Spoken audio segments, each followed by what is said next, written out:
요즘 대한민국 정치 상황 진짜 믿기 어려울 정도로 혼란스러워요.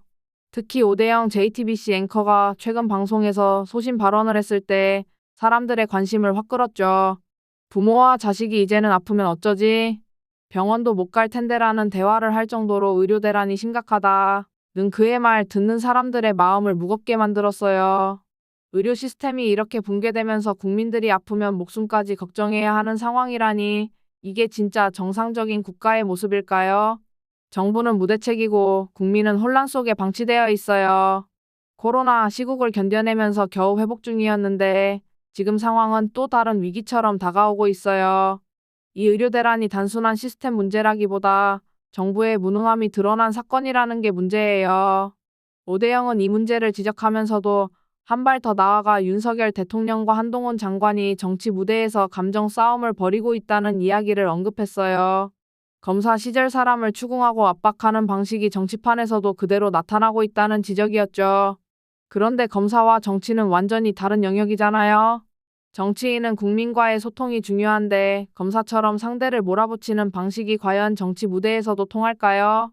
이건 절대 정치적 미덕이 될 수 없는 방식이에요. 이런 식의 정치적 압박은 국민들 사이에서 큰 반감을 사고 있어요. 이 상황을 두고 정치 전문가들은 국민과 정부 간의 소통이 완전히 단절된 상태라고 우려를 표하고 있어요. 오대영의 발언이 나오자마자 국민의힘은 즉각 대응했어요. 마치 기다렸다는 듯이 성명서를 발표했죠. 이건 인신공격이며 갈등을 부추기려는 의도적인 시도라고요. 아니, 국민들이 정부의 문제점을 지적하는 게 인신공격이 될 수 있나요? 오히려 국민의 소리에 귀 기울이고 문제 해결에 나서야 하는 게 정부의 역할 아니겠어요? 그런데 국민의힘은 반대 의견에 대해 방어적이고 공격적인 태도로 일관하고 있어요.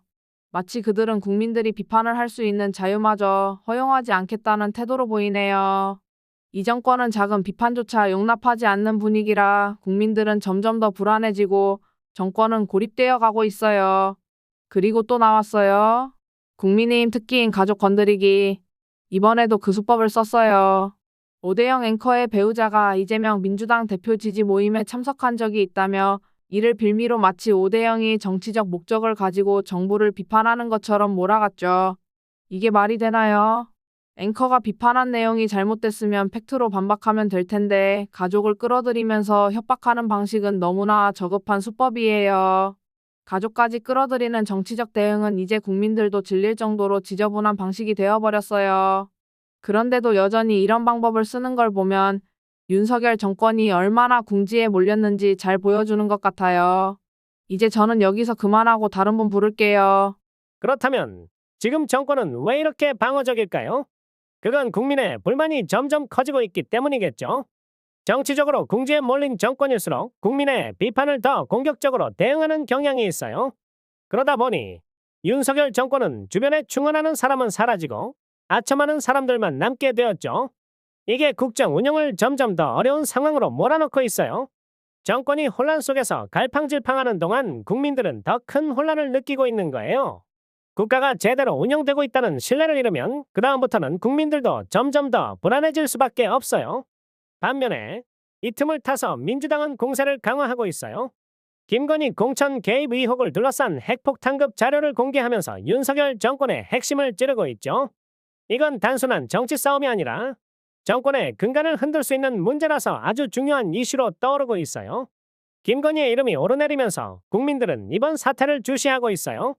게다가 민주당은 윤석열 정권의 국방부 계획까지 정확하게 파악해 공개하면서 국민들의 환호를 받고 있어요. 이 상황에서 민주당은 탄핵 카드를 준비하고 있어요. 이제 정말 정권을 뒤흔들 결정적 한 방을 준비하고 있는 거죠. 민주당의 전략은 정권이 내부에서 무너질 때까지 끝까지 밀어붙이는 거예요. 정치적 소용돌이 속에서도 희망적인 전망을 가질 수 있겠죠. 현재 대한민국 정치판은 변화의 시기에 접어들며 새로운 가능성으로 가득 차 있어요. 매일 뉴스에서 다양한 이슈가 등장하면서 국민들은 현재 상황을 좀 더 깊이 이해하고 정치의 방향을 함께 고민해 나가고 있죠. 정권의 혼란과 국민들의 불안 속에서도 이는 새로운 기회와 변화를 위한 출발점이 될 수 있습니다. 야당의 공격적인 공세가 정당한 비판과 개선의 계기가 될 수도 있고 국민들은 이러한 상황에서 점점 더 적극적으로 정치에 참여하며 민주주의의 힘을 발휘하고 있습니다. 현재 정치 현실 속에서 우리는 보다 나은 미래를 향해 나아가는 과정에 있다고 볼 수 있습니다. 불확실성과 혼란 속에서도 국민들이 함께 힘을 모으고 변화를 위해 적극적으로 노력하고 있는 모습은 긍정적인 신호를 보여주고 있죠. 결국 이러한 시기가 새로운 발전과 성장의 기회가 될 수 있을 거라고 믿어요. 영상이 유익하셨다면 구독과 좋아요 부탁드려요. 구독 버튼을 눌러서 최신 소식을 놓치지 마시고 좋아요로 응원해주세요. 댓글로 여러분의 생각도 나눠주세요. 감사합니다.